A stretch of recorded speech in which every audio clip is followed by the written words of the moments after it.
Hey friends, Microsoft Edge offers its users to translate pages to other languages whenever it detects a non-English or a foreign language. So if you wish to disable it, then here's what you can do.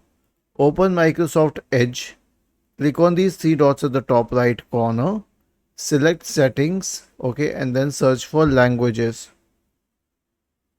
okay, and then there is a switch here which says offer to translate pages that aren't in a language I read. This is checked by default. This is turned on by default.